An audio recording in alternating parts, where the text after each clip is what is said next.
अभी तक की 10 बड़ी खबरें देखें 7news.in पर। 10 दिसंबर 2024 मानवाधिकार दिवस के कार्यक्रम में राष्ट्रपति द्रौपदी मुर्मू होंगी मुख्य अतिथि। राष्ट्रीय मानवाधिकार आयोग आज मानवाधिकार दिवस के अवसर पर नई दिल्ली में विज्ञान भवन के प्लेनरी हॉल में कार्यक्रम आयोजित कर रहा है। इस अवसर पर राष्ट्रपति द्रौपदी मुर्मू मुख्य अतिथि के रूप में उपस्थित रहेंगी। इस कार्यक्रम के बाद मानसिक स्वास्थ्य कक्षा से कार्यस्थल तक तनाव से निपटना विषय पर एक राष्ट्रीय सम्मेलन आयोजित किया जाएगा। बीमा सखी योजना की शुरुआत पीएम मोदी बोले, सालों तक महिलाओं के पास नहीं थे बैंक खाते। प्रधानमंत्री नरेंद्र मोदी ने हरियाणा में बीमा सखी योजना की शुरुआत की। इस योजना के तहत 2 लाख महिलाओं को रोजगार के अवसर मिलेंगे। बीमा सखी योजना महिला सशक्तिकरण की दिशा में एक महत्वपूर्ण कदम है। इस योजना से महिलाएं सशक्त होंगी और आर्थिक रूप से आत्मनिर्भर बनेंगी।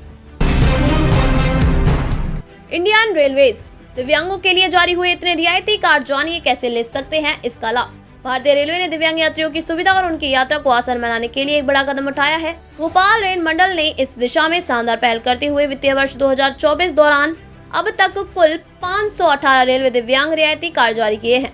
इस संबंध में एक विस्तृत खबर 7news.in पर आप देख सकते हैं, लिंक डिस्क्रिप्शन में उपलब्ध है। संजय मल्होत्रा होंगे आरबीआई के नए गवर्नर। 11 दिसंबर को पदभार संभालेंगे। 6 साल से गवर्नर शक्तिकांत दास की जगह लेंगे। सरकार ने रेवेन्यू सेक्रेटरी संजय मल्होत्रा को reserve bank of India RBI का नया गवर्नर नियुक्त किया है। दास का कार्यालय 10 दिसंबर 2024 को पूरा हो रहा है। 11 दिसंबर से मल्होत्रा गवर्नर का पद संभालेंगे। कैबिनेट ने आज 9 दिसंबर को संजय मल्होत्रा के अपॉइंटमेंट को दी मंजूरी। अमेजॉन फ्लिपकार्ट की बढ़ती मुश्किलें, सीसीआई ने सुप्रीम कोर्ट से किया जल्द सुनवाई का निवेदन। बड़ी ई कॉमर्स कंपनी अमेजॉन और फ्लिपकार्ट की मुश्किल बढ़ सकती है। Competition commission of India CCI ने इन कंपनियों की जांच को चुनौती देने वाली याचिकाओं पर सुप्रीम कोर्ट से जल्द सुनवाई करने का निवेदन किया है। सीसीआई ने कहा कि सैमसंग और वीवो और कुछ अन्य कंपनियों की ओर से दी गई जांच को चुनौतियों का टारगेट इस जांच को दबाना है। Make in India PLI scheme की रफ्तार सुस्त पड़ने के बाद सरकार ने बदली रणनीति। Flagship production link incentive PLI scheme में फंड का इस्तेमाल कम होने की वजह से सरकार अब रणनीति में बदलाव कर रही है।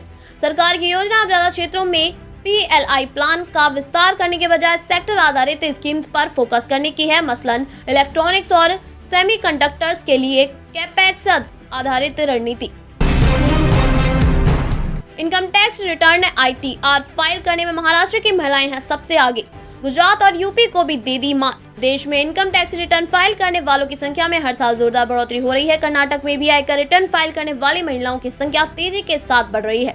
इस संबंध में एक विस्तृत खबर 7news.in पर आप देख सकते हैं, लिंक डिस्क्रिप्शन में उपलब्ध है।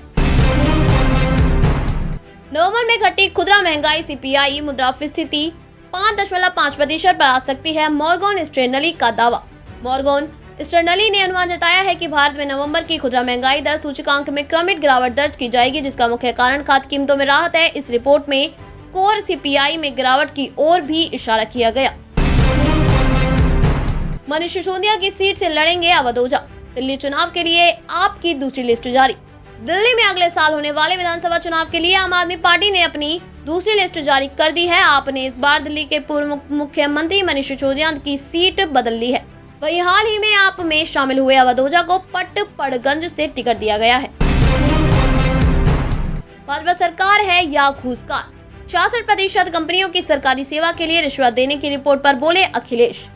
समाजवादी पार्टी के अध्यक्ष अखिलेश यादव भारतीय जनता पार्टी सरकार पर लगातार हमलावर हैं। भारतीय जनता पार्टी को अपना नाम बीजेपी कर देना चाहिए। बाकी जनता समझदार है। भारतीय जनता पार्टी सरकार की मुनाफाखोर और कमीशनखोरी की नीति में देश की अर्थव्यवस्था को रसातल में धकेल दिया है।